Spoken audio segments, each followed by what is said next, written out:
बहुत लोगों ने कमेंट किया है, जैसे हर्षिता जी ने किया है, शुभम जी ने किया है, चंचल जी ने भी किया है, जो तो मेरा नाम भी है, सेम नाम है, तो उन्होंने किया है। मतलब जिन्होंने कहा है कि 5.3 है उसके बारे में हमें बताइए, उनके बारे में वीडियो बनाइए।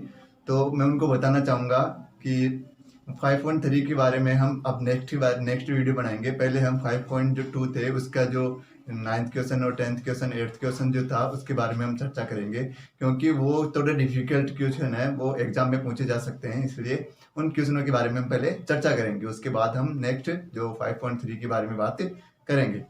तो मैं उनका शुक्रिया अदा करना चाहूँगा जो कमेंट किया और उन्होंने मुझे बताया कि उन्हें क्या दिक्कत आ रही है और कौन सी उन्हें वीडियो चाहिए, उनका मैं बहुत बहुत धन्यवाद करना चाहूँगा।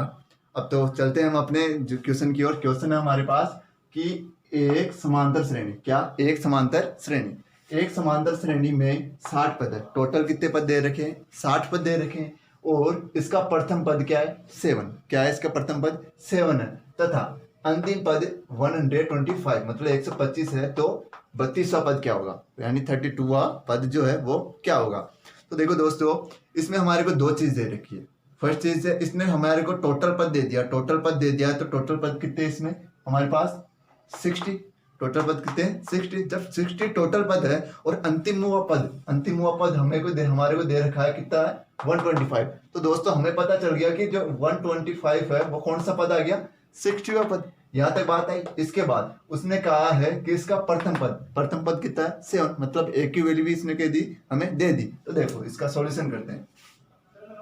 सॉल्यूशन हमने किया तो क्या है हमारे पास कि a इज टू क्या है मेरे पास? 7 दे रखा है, ये 7 दे रखा है। आई बात दोस्तों समझ में? इसके बाद an इज क्या? an इज वो क्या है मेरे पास? 125।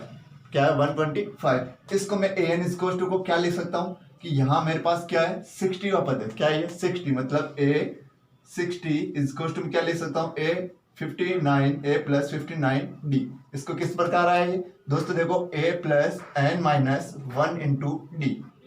तो a प्लस n की वैल्यू क्या है मेरे पास? 60। तो 60 माइनस 1 इंटू डी। तो इसको क्या लिख सकता हूं मैं? a plus 59d। 59d लिख सकता हूं ना इसको। तो देखो दोस्तों, ये चीज मैंने क्या लिखी है? यहाँ पुट की है कि a प्लस 59d ये किसके बराबर है मेरे पास? an के। क्यों? क्योंकि ये क्या अंतिम पद है और अंतिम पद की वैल्यू भी क्या दे रखी है हमारे को यहाँ? 125। यानी कि मैं लिख सकता हूँ कि a 60 इक्वल टू 125। जब a 60 इक्वल टू 125 है तो इसका मतलब इसकी वैल्यू भी तो 125 होगी, यानी कि a plus 59d equal to कितना आ गया? 125। तो इसको इक्वेशन नंबर क्या हो गया? फर्स्ट हो गया। ये मैंने सोल्व करके बताया कि ये वैल्यू कैसे आई है, तो इसको हम मिटा सकते हैं। अब इसके बाद देखो, जब इक्वेशन नंबर फर्स्ट आ गई है मेरे पास, तो a की वैल्यू मैं यहाँ से पुट कर सकता हूँ, a की वैल्यू यहाँ से पुट कर सकता हूँ। तो मैं यहाँ a की वैल्यू पुट करता हूँ तो क्या आ गया? 7 प्लस 59d इक्वल टू 125। क्या आ गया ये? 125। ये मैंने क्या किया? इक्वेशन नंबर फर्स्ट में a की वैल्यू 7 क्या कर दी? पुट कर दी। अब देखो दोस्तों, 59d इक्वल टू 125 माइनस 7, यहाँ प्लस की वैल्यू थी, इधर आके इक्वल के इस साइड आके ये किस में हो गई? माइनस में। तो माइनस में हुई तो क्या आ गया मेरे पास? जब मैं 125 से 7 लेस करता हूं तो कितना बचता है मेरे पास? 180। आई बात दोस्तों समझे? किसके बराबर है ये? 59d के बराबर। तो देखो दोस्तों, जब 59d के बराबर ये है तो मैं इसको क्या ले सकता हूँ? d is to 1180 upon 59। ये कैसे आया? क्योंकि ये मल्टीप्लाई में था, इधर आके किसी में हो जाएगा ये? डिवाइडेड में। जब ये डिवाइडेड में आ गया यहाँ, तो मैं इसको डिवाइड करता हूं तो d इज टू मेरे पास कितने टाइम में जा रहा है? तो देखो दोस्तों, अगर मैं इसको 2 से मल्टीप्लाई करूं, मतलब 59 को 2 से मल्टीप्लाई करूं या इस 180 को डिवाइडेड करूं 59 से, तो मेरे पास जो वैल्यू आएगी वो कितनी आएगी? 2। किस प्रकार है? देखो दोस्तों, इसको मल्टीप्लाई करके देख लो कि यही वैल्यू आई है क्या। तो देखो मैं इसको 2 से मल्टीप्लाई करता हूँ, 59 को जब मैं 2 से मल्टीप्लाई करता हूँ तो कितना आता है मेरे पास? 9 2 जा 18 का 1 क्या है इसका? कैरी बच गई।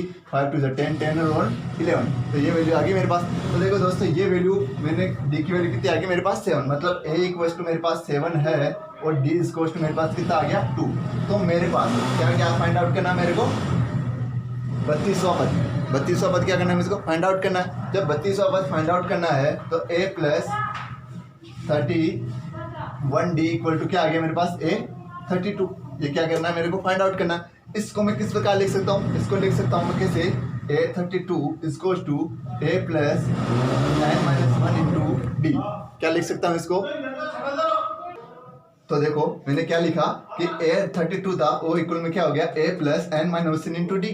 तो क्या आ गया मेरे पास, A प्लस n की वैल्यू क्या आया मेरे पास 32, क्या आ गया 32, तो 32 इंटू डी, तो ये सेम 32 माइनस 1, यहाँ क्या आ गया A प्लस 31 डी। तो यही तो मैंने क्या लिखा है यहाँ, तो ये सेम क्या है, ये इसके इक्वल है, चाहे आप इस प्रकार लिखो चाहे आप इस प्रकार लिखो, दोनों क्या है सेम है। तो हम डायरेक्ट सीधा इस प्रकार लिखते हैं, ये मैंने इसको केवल सोल्व करके बताया।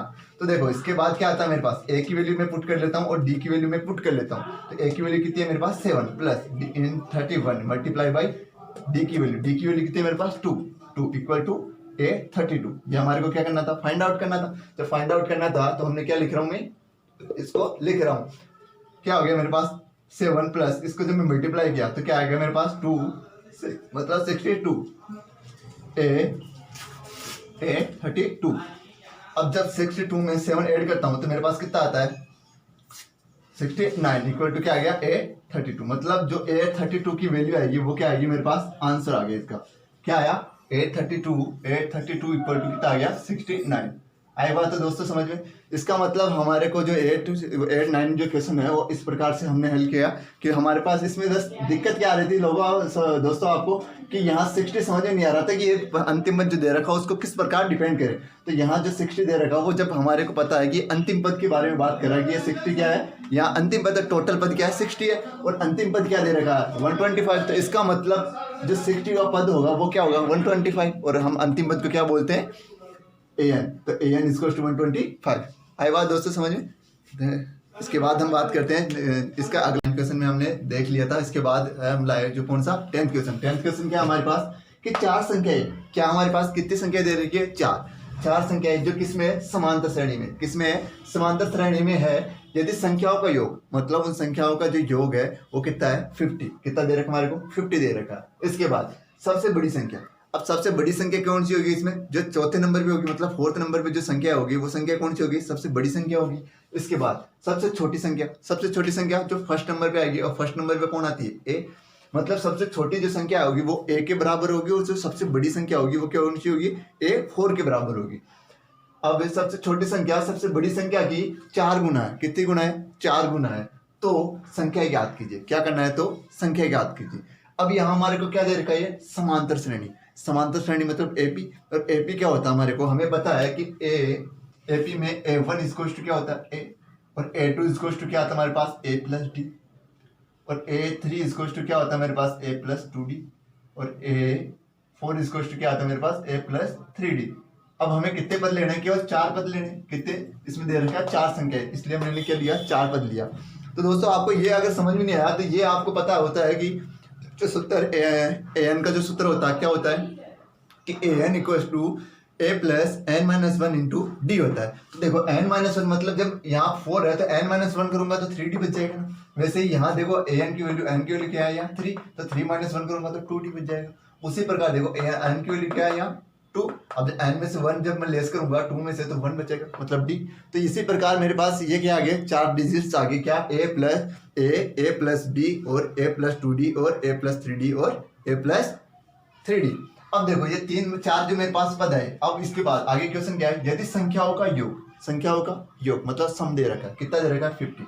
तो हम क्या करते हैं संख्याओं का योग मतलब a plus d plus a plus 2d plus a plus 3d। ये कौन से डिजिट लिखी मैंने, ये डिजिट लिख ली चारों, इनका जो सम दे रखा है मतलब एडिशन कर लिया, कितना दे रखा है 50 दे रखा है, कितना दे रखा है हमारे को 50 दे रखा है। तो हमने लिख लिया इनका। तो देखो a 2a 3a 4a, कितना आ गया मेरे पास 4a plus d 2d 3d 6d, कितना आ गया मेरे पास 6d इक्वल टू कितना है मेरे पास 50। इसको मैंने क्या दे दिया इक्वेशन नंबर फर्स्ट दे दिया, क्यों, क्योंकि मेरे पास यहाँ ना तो ए की वैल्यू अवेलेबल है ना डी की वैल्यू अवेलेबल है। जब ए की और डी की वैल्यू अवेलेबल हो जाएगी तब हमारे को इसको इसमें से हम फाइंड आउट कर लेंगे। तो देखो दोस्तों इसके बाद हमारे पास संख्या आगे क्वेश्चन में क्या दे रखा है कि सबसे छोटी संख्या मैंने बताया कि क्यों जो ए पे आती है A1 इक्वल्स टू मतलब A1 क्या है सबसे छोटी संख्या है, वो सबसे बड़ी संख्या की किसकी सबसे बड़ी संख्या की 4 गुना है। 4 गुना है, और सबसे बड़ी संख्या कौन सी थी, A4। आई बात समझ में? मतलब सबसे छोटी संख्या सबसे बड़ी संख्या की कितनी गुना है, 4 गुना है। तो ये इक्वेशन क्या बन गई मेरे पास, इक्वेशन नंबर 2। आई बात दोस्तों समझ में कि क्या दे रखा है यहाँ कि सबसे छोटी संख्या सबसे बड़ी संख्या की 4 गुना है, जहाँ सबसे छोटी संख्या A1 है और सबसे बड़ी संख्या कौन सी है, A4 है। तो हम A1 और A4 की वैल्यू रखते हैं, तो A1 की वैल्यू रखिए, तो A1 की वैल्यू क्या थी, A इक्वल टू A4 की वैल्यू क्या थी, A+3D। कहाँ से देखी हमने, ये A4 की और A1 की वैल्यू हमने पुट कर ली। तो यहाँ इसको सोल्व किया, A4 इज टू A+3D, क्या आ गया, A+3D। यहाँ A प्लस का इधर आके क्या हो गया, माइनस का, पक्षांतरण कर लिया भाई। तो 4A minus A equal to 3D। तो यहाँ कितना बच गया मेरे पास, 3A इक्वल टू 3D। आई बात दोस्तों समझ नहीं आता। इसके बाद देखो यहाँ मेरे पास जो 3 क्या है, मल्टीप्लाई में, तो इधर आके क्या हो जाएगा, डिवाइडेड में, मतलब A इक्वल टू 3/3D, मतलब A इक्वल टू क्या आ गया मेरे पास, D। आई बात दोस्तों समझ में? मैं लिख सकता हूँ क्या कि A इक्वल टू मेरे पास क्या आ गया, D आ गया। तो A इक्वल टू D जो मेरे पास आया, उसका मान, A इक्वल टू D का मान मैं क्या कर रहा हूँ, इसमें रख रहा हूँ, क्या रख रहा हूँ, समीकरण नंबर 1 में पुट कर रहा हूँ। मतलब A इक्वल टू D जो समान है वो मैं इक्वेशन नंबर 1 में क्या कर रहा हूँ, पुट कर रहा हूँ। मतलब 4A plus 6D equal to 50, ये क्या थी, इक्वेशन नंबर 1 थी। इस इक्वेशन नंबर 1 में A इक्वल टू D रखा, तो 4A plus 6A equal to 50। क्यों, क्योंकि A की जगह D की जगह क्या रख दिया मैंने, A पुट कर दिया। तो क्या आ गया, 4A और 6A कितना हो गया, 10A। 10A इक्वल टू क्या आ गया मेरे पास, 50। यहाँ A के साथ जो 10 है वो क्या है, मल्टीप्लाई में, इधर आके किस में हो जाएगा, डिवाइडेड में। आई बात दोस्तों समझिए? तो यहाँ मैंने क्या 50 डिवाइडेड बाई क्या कर दिया, 10। अब जब इसको मैंने 50 को 10 से डिवाइडेड किया, मतलब भाग दिया इसमें, तो क्या आ गया, इक्वल टू मेरे पास कितना आ गया, 5 आ गया, नहीं आया, एक वैल्यू कितनी आ गई मेरे पास, 5। 10 5 जा 50। तो देखो A की वैल्यू मेरे पास जब 5 आ गई, तो D की वैल्यू भी क्या आ गई मेरे पास, 5। क्यों, क्योंकि A इक्वल टू क्या था, D। यहाँ तक आई बात दोस्तों समझ में? इसके बाद क्वेश्चन हमारे को क्या पूछ रहा है कि उनकी 4 गुना हो तो संख्याएं ज्ञात कीजिए। संख्याएं ज्ञात कीजिए मतलब यहाँ क्या करना, हमारे को AP शो करना है। अब AP में हमारे को क्या करना है, AP क्या होती थी ये, मतलब इसको मैं क्या लिख सकता था, AP। क्यों, AP का फर्स्ट पद क्या होता था, A, और सेकंड पद क्या था, A+D, थर्ड पद क्या था, A+2D, और फोर्थ पद क्या था, A+3D। तो मैं इनमें सबके मान रख रहा हूँ, A और D का मान रखा हूँ। A का मान रखा है यहाँ, तो A1 इक्वल टू क्या आ गया मेरे पास, A1 इक्वल टू मेरे पास क्या आ गया, 5। इसी प्रकार A2 इक्वल टू क्या आ गया मेरे पास, 10। A3 इक्वल टू क्या आ गया मेरे पास, 15। A4 इक्वल टू क्या आ गया मेरे पास, 20।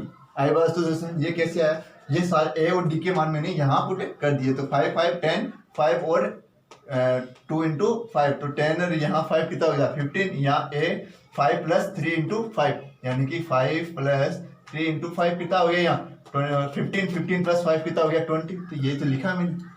आई बात तो दोस्तों समझ में?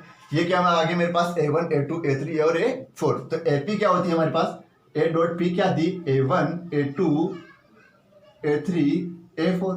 ये थी, 4 पदों की बात कर रहे थे इसलिए 4 पद तक लिख लिया, इनके मान रखे हमने। तो क्या आ गया मेरे पास, 5 10 15 और 20। तो ये हमारे पास जो है इसकी संख्या है वो क्या है, AP।